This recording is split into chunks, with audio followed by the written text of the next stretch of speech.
Okay, hello. We are officially halfway through the year, which is so wild to me. So wild. I can't believe we're halfway through the year. We're just gonna do a quick little chat video about all the books I've read recently, slash all the books I've read in 2024 so far, part 1. And I'll do a part 2 in December when I've read the rest of the books that, I'll read for the year. We're gonna do this. We're gonna start at the first book I read, go through with my most recent book that I read. I haven't done any of what I've read recently videos this year. I've been going crazy on vlogs and hauls and unhauls, and I just want to take a break from that and just chill out and do, well, vlogs are fine, but I want to do more sit-down chat about books I've read. That said, I probably won't go into a detailed description about all of these, mostly just the ones that I really like, but here are all the books I've read so far in 2024, part 1. I honestly don't read that fast. I should be reading more.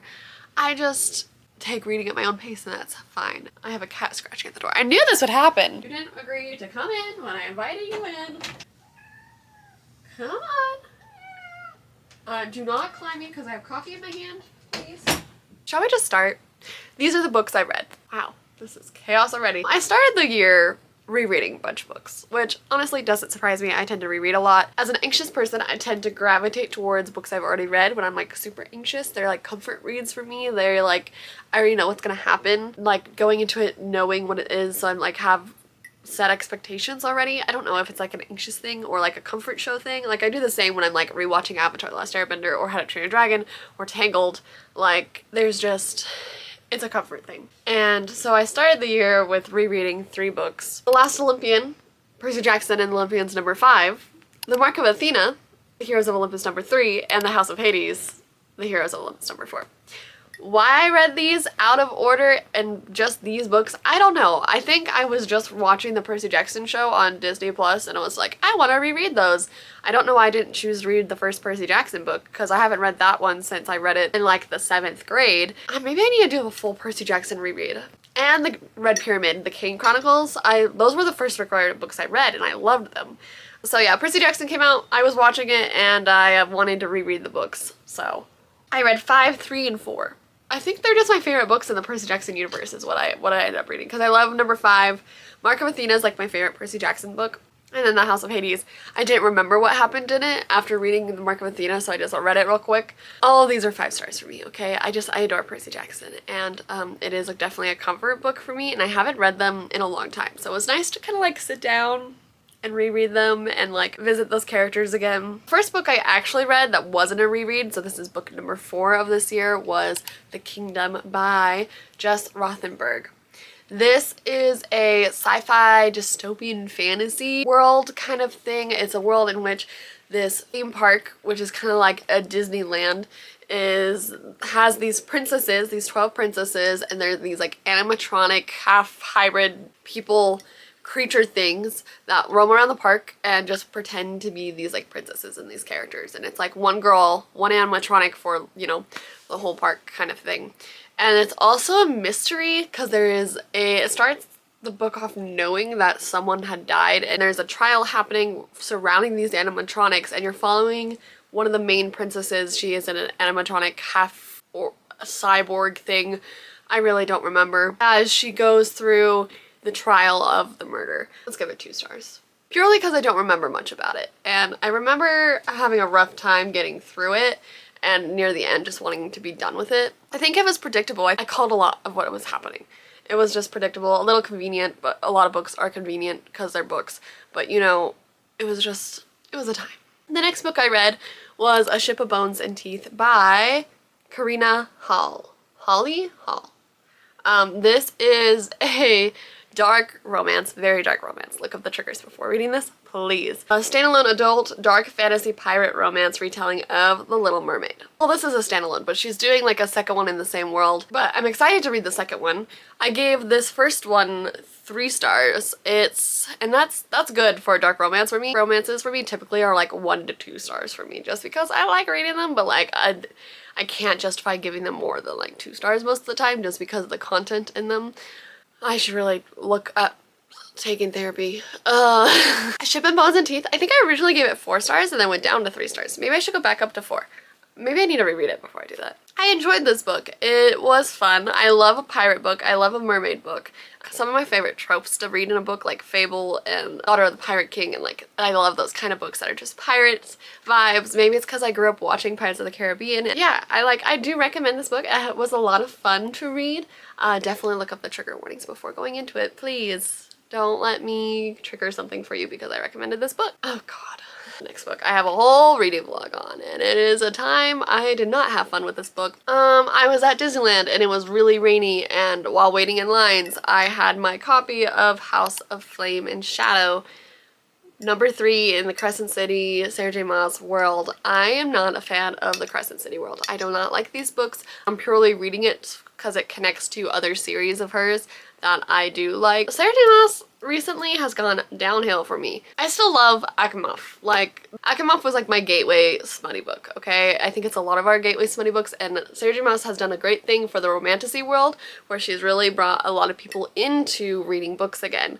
Like, she is the gateway drug for books, for YA books, for new adult books. And like, we can't take that away from her. That said, there are some really problematic things in her books that I don't necessarily agree with, but I do think her books are fun, and they're like a fun little gateway into the reading world. But she definitely has a chokehold on a lot of people, and I like to keep up with her books and not get spoiled for them, and so I read this book really fast. I hate Bryce, okay? I do not like the main girl in these books. I don't like how these books are really, really info dumpy. They dump a lot of info really, really, really quick, especially the first one. The first half of it is just explaining the world, and I'm like, I don't want this. Please, I need characters, I need relationships, I need like plot around the characters, not just setting up the world for the first 400 pages. Because these are chonky books. Not my favorite. I have a whole spoilery reading vlog review thing up if you want more of my thoughts on this book, I guess. On the way home from that trip, I was on a plane, I was in the airport, I had finished House of Flame and Shadow, and I was like, oh god, I need something else. I need something else to get my mind off of this book. It was literally the day Bride came out by Ali Hazelwood, and the airport had it, surprisingly. So I bought it from the airport, and I read Bride on the plane ride home from Anaheim. And this book was naughty. It was naughty. I gave it 4 stars. This is probably my favorite Ali Hazelwood book, okay?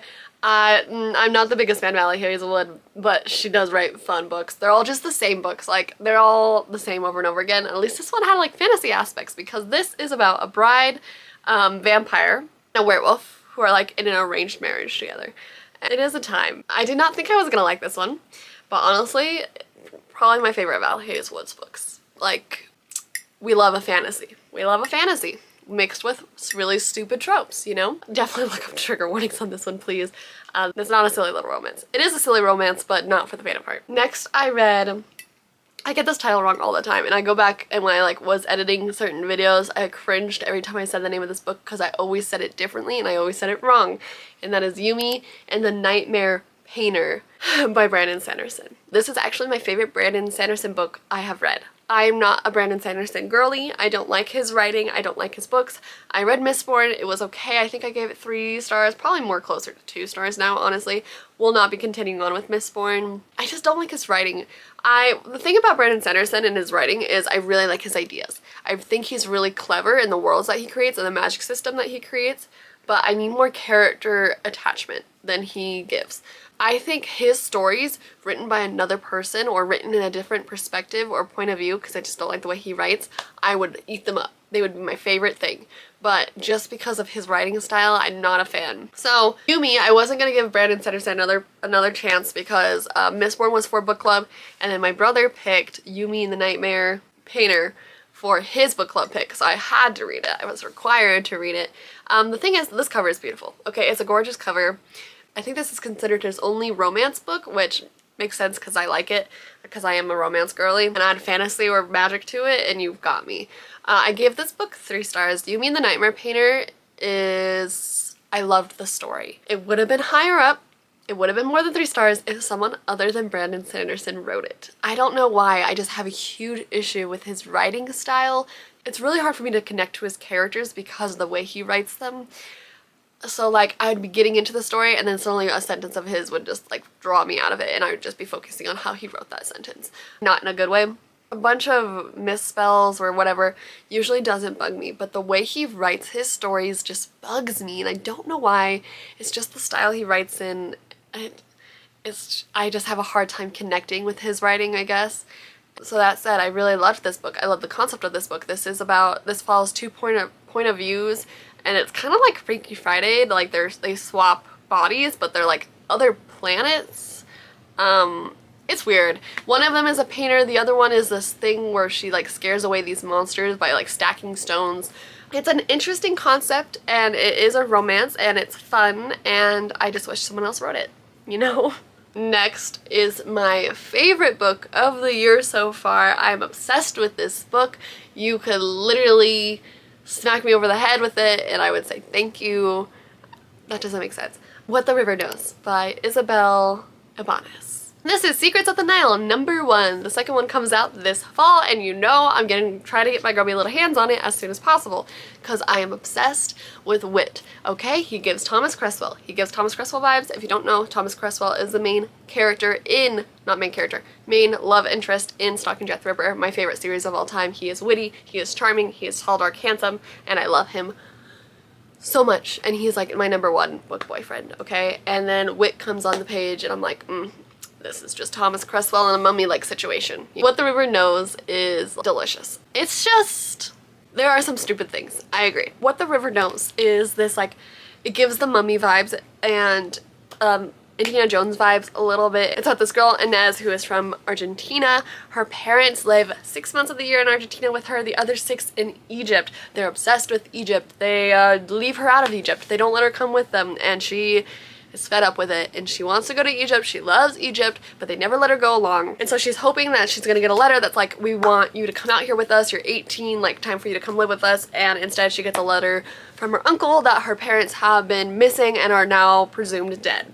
She's told just to stay in Argentina, and no, she doesn't listen because she's like, there's something weird happening. So she sneaks upon the ship to Egypt. There she meets Whitford.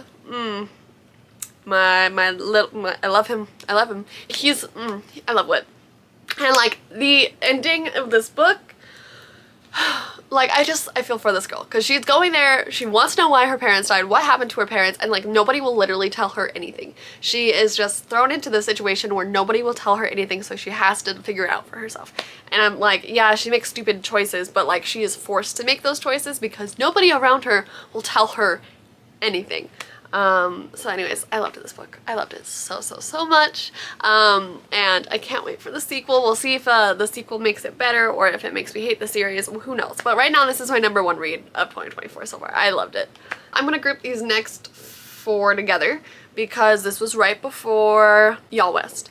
And I just bought my Y'all West ticket, as in like we just planned out the trip. I was so excited because Tahereh Mafi was gonna be there. And Tahereh Mafi writes Shatter Me, which is one of my like, I'm using the word gateway, but one of my like introductory, are we fighting over here? Please stop. Series into the young adult world with Shatter Me. I'm wanting to meet Tahereh Mafi for forever, and so I was really excited to meet her, so I was like, let me reread some of the Shatter Me books. So I read Shatter Me 4, 5, 6, and 6.5, so that's Restore Me, Believe Me, Defy Me, and Imagine Me, all by Tahereh Mafi. I love these books. The last 3 definitely aren't as good as the first 3, but that doesn't mean anything because I'm just obsessed with Warner, and it was just fun to reread these and like have a time with the Shatter Me characters again. And I really didn't remember much that happened in the later 3 books, so it was just fun to revisit them. In the middle of these, I read Persephone, Hades' Torment by Alison Shaw. This graphic novel is nothing special. Honestly, I'm probably gonna unhaul it. I just sat down and read it on the floor really because I was like, this is unread, it's gonna take me like 20 minutes to read. It is just a short little graphic novel. I gave it 2 stars. It's nothing special. It's smutty, but like it's not even like smut. It's just the story of Hades and Persephone in a graphic novel form. And nothing special. There's like other better Hades and Persephone tellings out there, you know, because this wasn't my favorite. And it was, you know, it was fine. I'm not going to continue on with them, but 2 stars. Next, I think I'm going to up this to 5 stars. I think I am. I'm going to. My comment on this one on Goodreads just says vibes. A Study in Drowning by Ava Reid. I read this because I was saying Macbeth and I was like excited to read Macbeth, and I still haven't read it though by Ava Reid, and I was meeting Ava Reid at Wishlist, so I wanted to read some of her books before actually like meeting her, so I had the audiobook of A Study in Drowning. This is like dark academia, mystery, Welsh mythology vibes. It's very cool. They're like these students in a school, and she wants to be in the writing, she wants to be a writer, but like her school won't allow females into the like writing section of the college, and so she is literally like rivals with this other guy who is a writer in the writing school. Not a writer, but you know, in the writing school. And her favorite author has died, and she gets the permission to go to his house and do things there. I'm trying to like keep it spoiler free. Anyways, while there's another student at the school there who is also trying to create this like autobiography of the author, and so there's just these two students at this like mansion that has some weird vibes going on. There's some like this weird dark energy happening, and it's very, I don't know, it's very dark academia. The vibes are perfect. I originally gave this 4 stars instead of 5 because I did have one issue, but I'm bumping it up to 5 because just because I have an issue with it doesn't mean that like it's not a 5-star, you know? There is a little bit of like stereotypical racism in this book. It's the main character who has it against her love interest, and she does apologize for it later on. This world is very, very racist against where this guy comes from because they're like countries are at war with each other. It's a fantasy world, and she's just very prejudiced against him at first just because he's from there, and as she gets to know him, she like lets go of those prejudices a little bit and like learns from her mistakes, so there's that. But I feel like I have to just give that warning that that is in there in case that triggers people. But yeah, I love this book too. And she just announced a sequel to it. It was supposed to be a standalone, but now there's a sequel, so I will be reading that. 100% will be reading that. I really do love these two characters as well. They're a lot of fun, and I just adore them. Next, I read Lessons in Chemistry by Bonnie Garmis. What did I rate this book? I did not have fun reading this book. I rated this book 3 stars. So an average book. Didn't hate it, didn't love it, definitely not keeping it on my shelf. I'm actually unhauling it. It's in this stack of books if you see behind me of books I'm unhauling. I just haven't gotten to yet. Yeah, Lessons in Chemistry, look up trigger warning. It's interesting how they tell it. They tell it in like flashbacks of like present to future kind of things. It's like she's in the 50s, I want to say. She's a single mom in the 50s. She runs a cooking show, but she wants to be a chemist. And there's a TV show out about it now with Brie Larson. I want to watch the TV show actually. I next read Your Throne Volume 1 by Sam. I got this from NetGalley. It's an interesting start to a webtoon, but I'm definitely not gonna like continue this webtoon or this comic. It's just, there's a lot of girl versus girl. None of the main characters are likable. It's about a girl, it's another like body swap situation. Like these two girls swap bodies, and they're both just awful. And it's this, she's trying to take the throne. There's like a throne thing happening. She wants to marry the prince, but the prince isn't really a great guy either. There's a lot happening, and there's a lot of unlikable characters. So I'm like, I'm not connected to any of these characters to continue on with this webtoon or this manga as it comes out. I then read Mr. and Mrs. Witch by Gwenda Bond. And let me tell you, I had a fun time reading this one. I give it 4 stars, not 5 stars because there were some parts where I was getting bored with it. But other than that, this is a Mr. and Mrs. Smith retelling, but with a witch and a witch hunter. And if you grew up watching Mr. and Mrs. Smith like I did, you would love this. I love Mr. and Mrs. Smith so much. I love like the whole secret identities in the marriage who don't know who each other are kind of a thing. And the one thing that really like made me happy about this book, I actually got this book as an ARC a while ago and I just never read it, so I was trying to catch up on my ARCs here. But we have a tall curvy queen. She is taller than the male love interest, and I've never read a romance book before where the main female character is taller than the male love interest, and I love it so much because in books like that or like shows or whatever kind of media there is out there where the female character is taller than the male character, it's a lot of the time seen as the side relationship, the comical relationship. It's just never seen as like the power couple. It's always the power couple is the guy who's way too tall and big for her, and she's short and tiny, and she doesn't know how he'll fit in her. Anyways, so I love that this book had a tall queen and it wasn't seen as comical. I am taller than most of the guys that I am around. I'm taller than my partner. It was always seen as like a thing, like to belittle me about when I was in like school. People were like, oh, you're too tall to be attractive. And I was like, so that probably just why I love this book so much was probably because it tugged on my personal connection of being a tall girly, you know. It did get a little bit boring though, so that's why it wasn't a 5-star. I then buddy read with Miss Joanna, XO Joe, my bestie here on BookTube. Go check her out, please. I love her so, so much, and I miss her. Anna Maria and the Fox by Lana De La Rosa. This is book 1 in a trilogy, or is going to be a trilogy. Book 2 just came out. This is like Bridgerton, but the girls are from Mexico going into London society. There's a lot to do with politics. There's a lot of plot there besides the romance, which I did like. I gave this book 3 stars. My comment on Goodreads was, I need to take a pregnant pause for how many times pregnant pause is said in this book. They say pregnant pause so many times.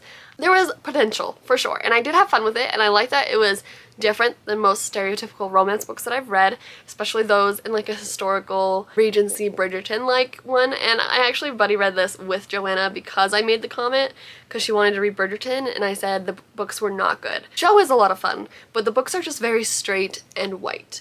And she was like, oh, then you should read this book with me. It's called Anna Maria and the Fox, and it's like a Bridgerton but Hispanic. And I was like, yes, 100%. There was some things in this book, like there was a whole chapter about God and the creation of man, and I was like, does this really need to be in a romance book?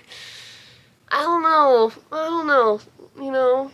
And like, the whole villain thing was stupid. The main plot of the villain, I'm like, what is he doing here? Why? There could have been a better villain for the story. He was just like a stereotypical white rich dude, which I guess they tend to be the villain in real life too. So 2 more books and then we're done, and we're gonna wrap this up. I feel like I've been talking too much.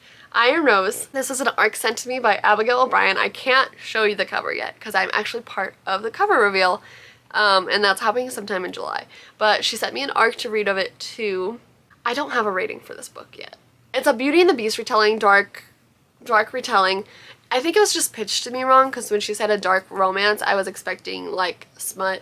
The romance in here is not very romance. So when I was hearing it's just dark, I actually don't even think it's that dark. It's just a retelling. There's a lot of fighting and like blood, and like the main girl is like this really like badass girl who fights and stabs and kills a lot, and I think that's what she means by dark, but I think it was just pitched to be wrong.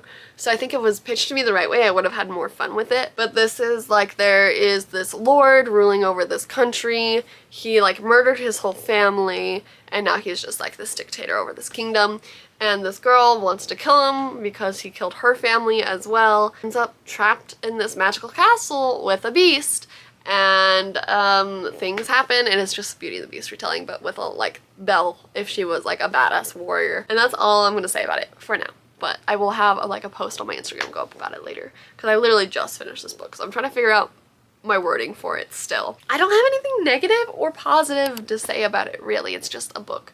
I won't be continuing on with the series, though I will watch the show, and I think a lot of people in the group in our like book club was like, the show is better because they make the show a little bit more lighter. And my last book I recently read was You by Caroline Kepnes. Kepnes? I don't know. This is a very popular show on Netflix. It's about a stalker and a killer, and he's a psychopath, and he's just pure crazy, and he drives me crazy. Reading in his perspective is nuts. I gave it 3 this 3 stars. I gave this book 3 stars. I had a lot of fun with it, actually. It's a very entertaining book. This book is just really dark, and there is some funny moments, but this dude just drives me crazy with the way he thinks about girls. Like, oh, she wore that skirt for me. She doesn't know me yet, and she doesn't know she's doing it, but I know she's wearing it just for me. And how dare those other men look at her, and how dare that she come out here late at night, because there could be some creeper following her. I'm definitely not the creeper following her. I'm trying to keep her safe, and it's like, sir. Okay, it is entertaining. It is a very entertaining book to read though, but like, look up the trigger warnings, because it is about a stalker, and it can be triggering to people who've had stalkers, just saying. And those are the 21 books I've read so far this year. My goal is to read 50. I think I'll be able to do it. I am on track according to Goodreads. What am I reading now? Let's see, what book am I reading right now? I was reading A Tempest in Tea, but I like completely put it down. I think I'm gonna have to restart that one. I'm reading this one that was recommended to me based off of a random reel on Instagram called Winter Gods and Serpents. I'm on page 75. I don't know how I feel about it though. I can't remember most of this first 75 pages. So we'll see how far I get with that one. I don't know what I want to read next. I want to read a fantasy, and this is supposed to be a fantasy, but it's just not grabbing onto me. So we'll see in the next thing if I continue on with this or not. Thank you for watching. Let me know what your favorite book of 2024 has been so far, and what books you're excited to read next. I have a couple dark academia books I have set up for when fall starts, so I can't wait to read those. I have more Ava Reid books to read. There's a lot I need to get to, and I don't know, I'm craving dark academia fantasy right now. Part 1 of all the books I've read so far this year. Thank you for watching. Have a wonderful rest of your day, night, evening, wherever you are. I hope it's a good one. I'll see you next time.